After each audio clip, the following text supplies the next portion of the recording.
di kanan ada gitu Erro Kerro Kerro Guyu Kerro Salale Kerro Adamu Kerro Biyako Kerro Oromia Kerro Babia jirtu jirtu jirtu jirra jada jinni na baatu jirtu jirtu jirtu jirtu Kerro akkam jirtan nagayami amanami barri kun bara filannootimi filannoon baranaa laafa akkamitti jedha filannoo ilmaan mallasaatii fi ilmaan taaddasaa jidduutti godhamtu ilmaan mallasaatii fi ilmaan taaddasaa jidduutti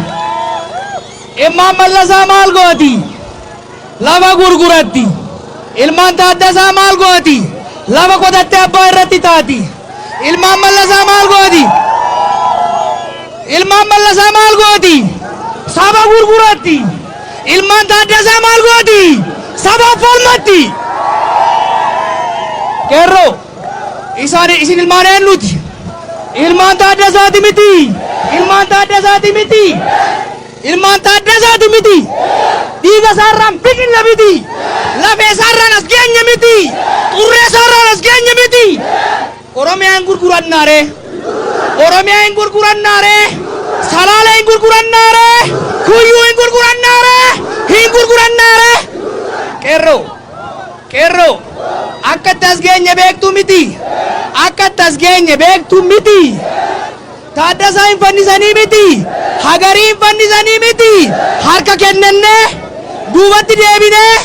harka kennanne duubatti kennine waadaa gootota kennine waadaa gootota way nyaanne waadaa qeerroo nu biraa kufanii way nyaanne waadaa ijoollee nu biraa kufanii way nyaanne warra likkii isin galchina jedhani likkii way galle likkii galchine miti likkii galchine miti likkii galchine miti jedhi ol kaasi likkii galchine miti diqaalaa isaanillee bakkatti galchina jechuudha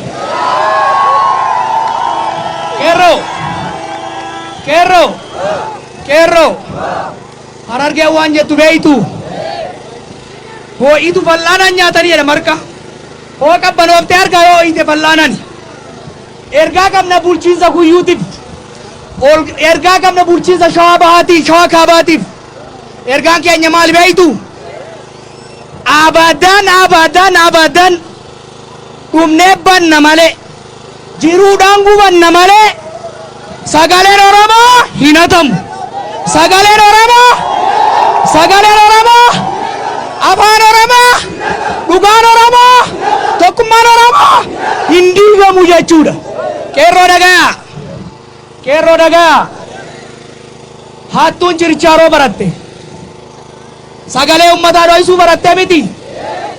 nuyi akka hogganaatitti abaawoo hin jennu kaafaawoo hin jennu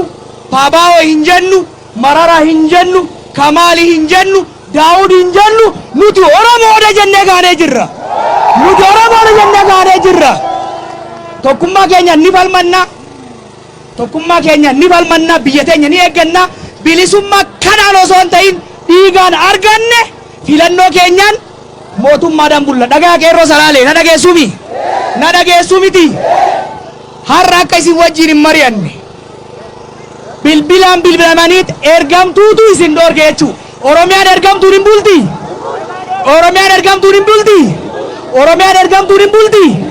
Oromiyaan ka ofii filatte qofaan bulti filannoodhaaf qophaa'aa waraqaa eenyummaa baafadhaa nama isinii ta'u filadhaa Oromiyaan ni bilisoomti.